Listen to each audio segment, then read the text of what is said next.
پاکستان نے شہباز شریف اور عاصم منیر صاحب کی قیادت میں جو ثالثی کا کردار ادا کیا ہے، آپ کے نزدیک یہ کتنا اہمیت کا حامل ہے؟ پوری دنیا اس وقت پاکستان کے اس کردار کی معترف ہے اور بار بار not just U S A, not just Iran, ہم دیکھ رہے ہیں پورا گلف، پورا China, Russia, across the world ہر کوئی یہ بات کر رہا ہے.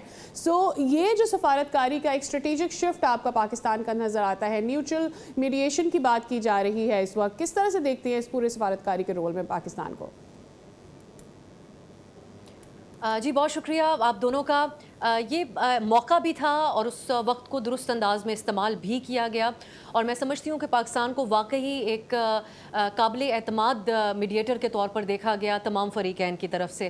پاکستان کی موجودہ لیڈرشپ کے بڑے کلوز ٹائز ہیں امریکی حکومت کے ساتھ، صدر ٹرمپ کے ساتھ ڈائریکٹلی اور ان کی ٹیم کے ساتھ. دوسری طرف پاکستان کے ٹائز ایران کے ساتھ بھی ہیں، کیونکہ اس سے پہلے بھی ایران اور امریکہ کے درمیان جب جنگ ہوئی تھی تو پاکستان بہت کلوزلی رابطے میں رہا تھا ایران کے. اور سب سے زیادہ ٹرسٹ ڈیفیسٹ ایران کو ہے، کیونکہ جیسا کہ آپ جانتے ہیں مذاکرات جاری تھے امریکہ اور ایران کے درمیان، اور اسی دوران یہ جنگ مسلط کر دی گئی ایران پہ. سو اس دوران ایران کسی پر بھی اعتماد کرنے کو تیار نہیں تھا، اور دیکھا گیا پاکستان کی طرف، کیونکہ وہ گلف ممالک کے ساتھ بھی رابطے میں رہے، اور پاکستان اور سعودی عرب کے درمیان ایک ڈیفنس پیکٹ ہے، اس حوالے سے پاکستان کی سگنیفیکنس مشرق وسطیٰ میں، اور پھر امریکہ کے ساتھ جس قسم کے روابط رہے، اور مسلسل جب سے یہ جنگ شروع ہوئی ہے پاکستان رابطوں میں رہا، خاص طور پہ واشنگٹن کے ساتھ، اور اس کوشش میں رہا کہ کسی طرح یہ جنگ کہیں ایران اور گلف ممالک کے درمیان ایک جنگ میں تبدیل نہ ہو جائے، جو کہ اسرائیل کی ایک خواہش ہمیں نظر آئی ہے پچھلے کئی سالوں سے. سو میرے خیال سے تھوڑی سی سینٹی پریویل کروانا امریکہ واشنگٹن کے حلقوں میں، اس میں پاکستان کا ایک بڑا کردار رہا، اور بہت ٹائملی پاکستان نے اپنا یہ جو کردار ہے اس کو ادا کیا. اس میں ایک بڑی سنسیئر ایفرٹ یہ بھی نظر آتی ہے کہ پاکستان نے بہت افیکٹ ہونا تھا جتنا ہی یہ جنگ جاری رہتی اور جتنی آگے بڑھتی. تو آج ہمیں نظر آ رہا ہے کہ وہ یورپی ممالک جو اس میں براہ راست شامل ہوتے ہوئے ہمیں نظر نہیں آ رہے تھے. صدر ٹرمپ کی طرف سے بڑے شکوے کیے گئے یورپی ممالک سے، نیٹو کے اتحادیوں سے، لیکن انہوں نے ان کی حمایت نہیں کی. پھر روس ہے، وہ جو ہے ویسے تو بیہائنڈ دا کلوز ڈورز تو ایران کو سپورٹ کرتا رہا، اپنی ایک پوزیشن لیتا رہا، لیکن رشیا کے بھی اس وقت جو ہے وہ صدر ٹرمپ سے اپنی ایکسپیکٹیشنز ہیں. وہ سمجھتے ہیں یوکرین جنگ کے خاتمے کے لیے وہ صدر ٹرمپ کو ڈیل کروائیں گے، اور ایسی ڈیل کروائیں گے جو ماسکو کی حمایت میں ہوگی، ان کے فائدے میں جائے گی. سو اس کے لیے انہوں نے بھی خاموشی اختیار کی، لیکن چین نے اس معاملے کے اوپر بھی ایک بڑا اہم کردار ادا کیا ہے. سو بیسکلی جو ایک چیلنج تھا وہ ایرانیوں کا اعتماد حاصل کرنے کا تھا، اور پاکستان نے اس میں لیڈ لیا. سیکیورٹی حوالوں سے بھی ملٹری ٹو ملٹری کنیکشنز بھی رہے پاکستان اور ایران کے درمیان، اور اس کے علاوہ بھی پاکستان کے پرائم منسٹر ایرانی قیادت کے ساتھ بھرپور رابطے میں رہے، جس کا نتیجہ یہ ہمیں نظر آتا ہے کہ انہوں نے اعتماد کیا. اور یہ بات 2 ہفتے کے سیز فائر پہ ایسے وقت میں پہنچی جب ہمیں لگ رہا تھا اور یہ خدشہ تھا کہ چند ہی گھنٹوں میں صدر ٹرمپ کی ڈیتھ ہوگی، تو اس کے بعد کیا وہ کوئی انتہائی قدم اٹھانے جا رہے ہیں یا نہیں. اسی دوران یہ سیز فائر ہونا یقینی طور پر ایک بڑی سفارتی کامیابی ہے. افسا، دنیا بھر میں پاکستان کے جو سفارتی کردار ہے اس کی تعریف کی جا رہی ہے، ٹو دا فیکٹ کہ اٹلی کے سابق وزیر اعظم نے شہباز شریف کو نوبیل انعام کا حقدار بھی دیا ہے فار پیس. اب اس پیش رفت کے بعد آپ پاکستان کی عالمی حیثیت میں کتنا حقیقی اضافہ ہوتا دیکھ رہے ہیں؟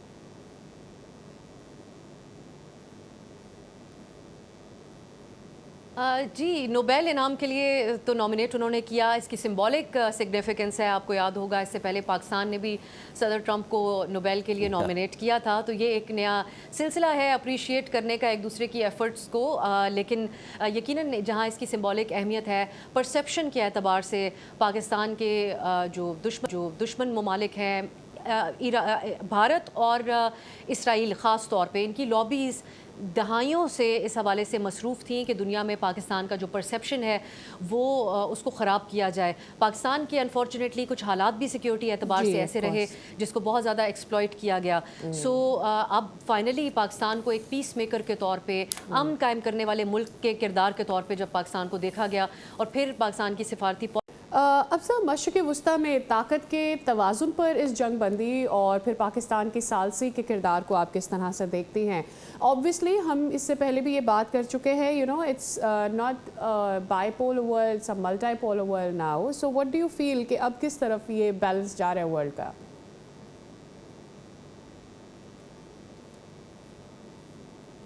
دیکھیے پاکستان کی یقینی طور پہ پاکستان نے جو ثالثی کا کردار ادا اگین بہت ٹائملی کیا ہے. یہ جو جنگ ہے اس کے یہ اثرات تو ابھی بھی ہمیں نظر آ رہے ہیں تاثرات کے اعتبار سے کہ جس طریقے سے امریکہ نے ایران کے اوپر یہ جنگ مسلط کی تھی یہ سوچتے ہوئے کہ غالباً وہ بھی بہت جلد گیو اپ کر دیں گے کیونکہ اس جنگ کا آغاز ہی ایک بڑے انتہائی قدم سے ہوا تھا. ایران کے سپریم لیڈر کو اٹیک کیا گیا تھا اور شہید کیا گیا تھا اور اس کے بعد جو ہے یہ سمجھا گیا تھا کہ وہاں پر رجیم چینج کر لی جائے گی. تو یہ تاثر کہ امریکہ کسی پر جنگ مسلط کر کے اپنے اہداف کو حاصل کر سکتا ہے وہ میں سمجھتی ہوں بالکل بریک ہو چکا ہے. امریکہ کو مکمل طور پہ پالیسی فیلئر ہوا ہے ایران میں. یہ سیز فائر ایک طرح سے صدر ٹرمپ کے لیے فیس سیونگ ہے. ان کو جن حالات کا سامنا تھا اس میں یقینی طور پہ وہ ایک فیس سیونگ اور ایک سیف ایگزٹ چاہ رہے ہوں گے. سو یہ پرسیپشن تبدیل ہوا ہے امریکہ کے لیے, ان کا بڑا فیلئر ہے اور ایران نے ایک طرح سے اپنی ڈیٹرنس قائم کی ہے کہ وہ اور ان کے ملک کے اندر جو یونٹی ہے اس کو انہوں نے ظاہر کیا ہے اور انہوں نے بھرپور مقابلہ کیا ہے. سو یہ کم از کم جو میں سمجھتی ہوں کہ اس جنگ نے ایک طرح سے تمام جو تاثرات ہیں امریکہ کے حوالے سے ایک سپر پاور کے طور پہ ان کو زائل کر دیا ہے. آلرائٹ.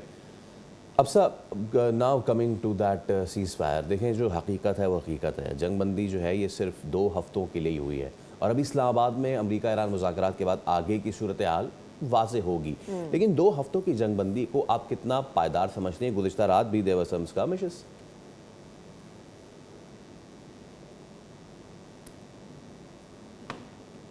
دیکھیے 2 ہفتے کی جنگ بندی ایک بہت مثبت سائن تو ضرور ہے کیونکہ اس سے پہلے جس قسم کے ایکسٹریم بیانات تھے, جس قسم کے ریٹرکس صدر ٹرمپ کی طرف سے تھے, اس نے دنیا کو پریشان کر دیا. اقوام متحدہ ہو, خود پوپ جو ہیں انہوں نے ان کی طرف سے بھی ان کے اس بیان کو جو صدر ٹرمپ نے ایسٹر کے موقع پر جاری کیا تھا, جب ایک سویلائزیشن کو ختم کرنے کی آپ بات کرتے ہیں تو اس کو ایک بڑا سنجیدہ بیان کے طور پہ دیکھا گیا. اس کو جینوسائڈ کے تناظر میں دیکھا گیا کہ ایک امریکی صدر وار کرائمز اور جینوسائڈ کمٹ کرنے کی خواہش کا اظہار کر رہے ہیں. تو کوئی بھی یورپی ممالک ہوں وہ بھی فاصلہ اختیار کرتے ہوئے نظر آئے صدر ٹرمپ کی پالیسی سے, اور اس کے علاوہ جو ہے وہ خود امریکی اور ایون ریپبلکنز کی طرف سے بھی.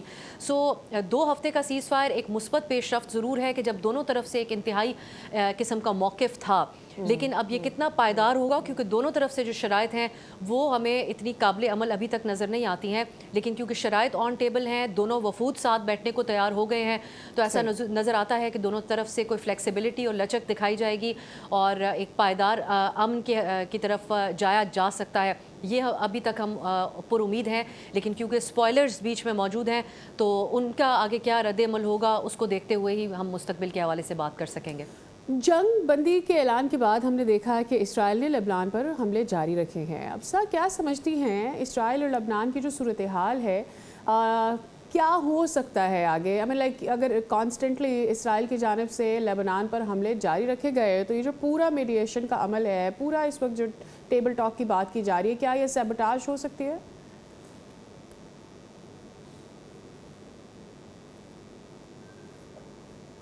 بالکل ایبسولوٹلی. جب سے یہ سیز فائر کا اعلان ہوا یہی ایک خطرہ تھا کہ اسرائیل کی طرف سے کیا اس سیز فائر کی وائلیشنز کی جائیں گی, کیونکہ 2 فریقین ہیں ایران اور امریکہ.